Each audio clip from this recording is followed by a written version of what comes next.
алгы расследованиянын уландысында силер чыныгы жашоодо бир гана сөз менен эмес, чыныгы жашоосунда казинодон жабыркаган балдарды көрөсүздөр. Мен силерге ал жөнүндө бир аз кыскача түшүндүрүп берем. Ал наркомания, алкоголизм деген менен бирдей эле статуста туруп калды азыр мировойдо. Мировой рейтинг боюнча үчөө, биринчиси алкоголизм деди, экинчиси наркомания, үчүнчүсү бул бейтинг. Бул казино. Казино, лото, анын 1000 түрлүү аты бар. Арамдын 1000 түрү болгондой, ушундай сыяктуу. Бул казинолорго основной 14 жаштан 25 жашка чейин болгон балдар онлайн казинолорго кирип калган. Кыргызстанда жылына 50 миллион деген доллар Кыргызстандан сыртка чыгып кетет. Биз тилекке каршы ар дайым айткан сөзүбүз бар: экономиканы көтөрүшүбүз керек, аны көтөрүшүбүз керек, маны көтөрүшүбүз керек, ачкачылык болуп атат, башка деп айтабыз.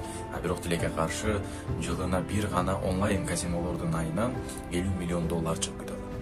Бул биринчи зыяны. Экинчи зыяны, Кыргызстанда жылына 10 миңдеген жаш өспүрүмдөр өзүнүн өмүрүн кыйганга аракет кылып көрөт экен. Эмне үчүн? Казинода отурган үчүнбү жок? Ал казиного акча табыш үчүн бирөө акча урдап койгон, бирөө атасынын акчасын урдаган, бирөөдөн карыз алып койгон, бирөөнү алдап койгон. Тилекке каршы өзү деле алданып калган. Бирок ал игра үчүн, ал оюн үчүн көпчүлүктү алдап, бири-бирин алдап, анан башы башка жолго жетпей калган.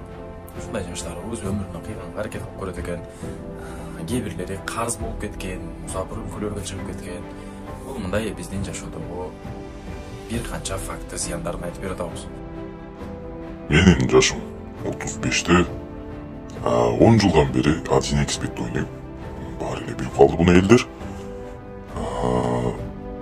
Азыр бизден Кыргызстанда айтып атпайбы, жанагы казинону алып киришибиз керек башка деп. Жеке мен башыман өткөргөн катары мен силерге айтып берейин деп атам да бул нерселерди. Мобильный приложенияны көргөм. Бир бала бар болчу, мен ал убакытта мен автомойкада иштечүмүн. Анан машина жуупкам, бир карасам эле жанагы бала жумуш кылбайт да, телефон чукуп отура берет. Анан эмне болду экен деген бир кызыгыш пайда болду. Мен да бир күн барып сурап көрдүм. Эмне кылып атасың сен? Бул телефондогу приложениясын айтып берди.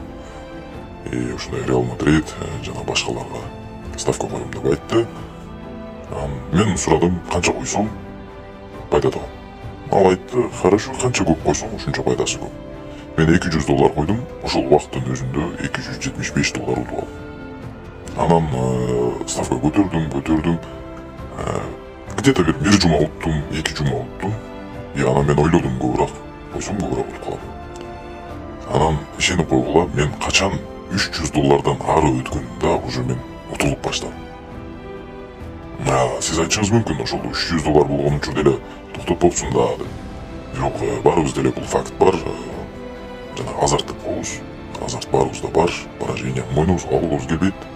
Анан баарыбыз эле айтышыбыз мүмкүн. Мен ошону жанагы уттурган акчаларымды кайра утуп алам. Жанагы кеткен $100 $200 койсом дагы $100 келет деген ой менен ойной бердим. Барып мен бул нерсени мындайча айтканда көз каранды болуп баштадым да. Бул нерсе болбосо мен жашоом бир кызыктай болуп калды. Мен айтайын дегеним болгону, биздин мамлекет башчылары дейбизби же эл өкүлдөрү дейбизби, аны алып келип аткан адамдар бизге жакшылыкты каалабайт. Өзүңүз элестетип көрсөңүз, ал приложение сизге акча берсе, сизди байтып берсе, өздөрү зыян тартса, алар эмнеге андай программаны түзүп чыгышат? Өзүңүз ойлонуп көрбөйлүбү? Сизге пайда алып келип, өзүнө зыян алып келе турган программаны ким ойлоп табат? Мен просто каалаганым, ошол нерселер жөнүндө мен убагында ойлонгон эмесмин. Жаштарга айтарым, достор, энелерим, агаларым, бир аз ойлонуп көрбөйсүздөрбү өзүңүздөр үчүн? Байкасаңыздар, акыркы 10 жылдын ичинде бизди бай кылам деген адамдар аябай көбөйүп кетти да. Аябай көбөйүп кетишти. Бирок бизди бай кылбайт. Сизге убада беришет, жанагы сиз кедейчиликтен чыгып, Дубайдагы шейх болосуз дейт. Да, сөздөрү чын. Бирок алар шейх болот сиздин акчаңызга. Сиз дагы деле ошол жашоодо каласыз. Экинчиси, мен финансовый боюнча бир адис эмесмин, бирок мен бир айдын ичинде көрүп чыккан бул система Кыргызстанга таптакыр пайда алып келбейт. Мен аны түшүндүм. Бул система Кыргызстан үчүн же болбосо Кыргыздын эли үчүн таптакыр пайда алып келбейт экенин мен түшүнүп жеттим. Бирок тилекке каршы кээ бир жаштарыбыз мындайча айтканда аягы жок жолго кирип бүткөндөн кийин байкап аткандар деле жок эмес тилекке каршы. Ошондуктан биз эмне деп айтабыз? Куранды бурмалады же болбосо башка деп айтып атабыз. Мен бир аз башкача айтып берем бул нерсени. Урматтуу биздин эл шайлаган депутаттарыбыз. Сиздер элдин өкүлүсүздөр, аны унутпагыла.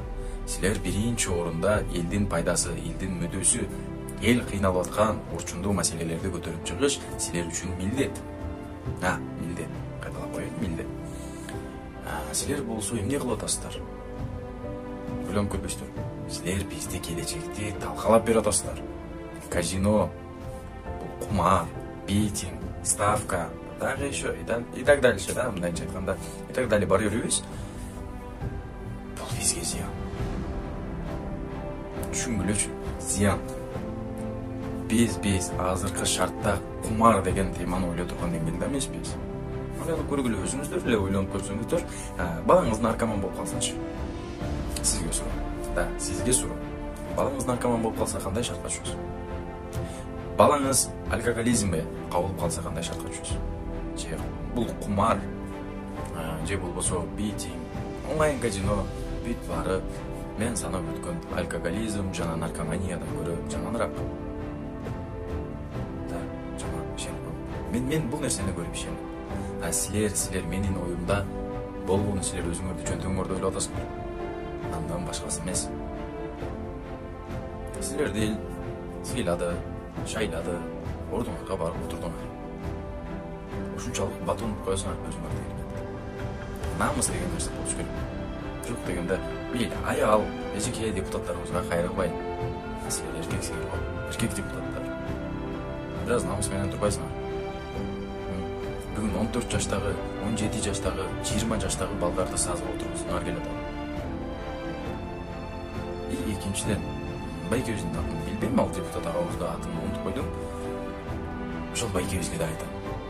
Жанагы марихуананы жолго коюшубуз керек деп айтып атат. Смело. Кыргызстандан чыгыңыз. Чыгып, ошол жакта каалаган жериңизге барып кыла бериңиз. Сизге Кыргызстандын жаштары жол берип койбойт. Сиз Кыргызстанды каалаган жолуңузга салышыңызга бизге окшогон жаштар жол бербейт. Сиз ойлоп атасызбы, Кыргызстанда жаштар жок, биз шайланып алдык, колубуздан келгенди кыла беребиз. Мындайча айтканда, оройраак айтканда, көчүгүбүз каалаган ишти кыла беребиз деп атасыз. Кечириз, андай эмес. Сизге биз жол бербейбиз.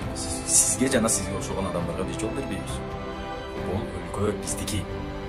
Сиз айтып аткан жанагы аты өчкүр эмнеле? Марихуана. Аны башка жерге коюп. Кыргызстанда андай нерсеге жол жок. Биз Кудайды тааныган, Кудайдан корккон элбиз. Кудай арам кылган нерсе кыяматка чейин арам. Аны да унутпаңыз.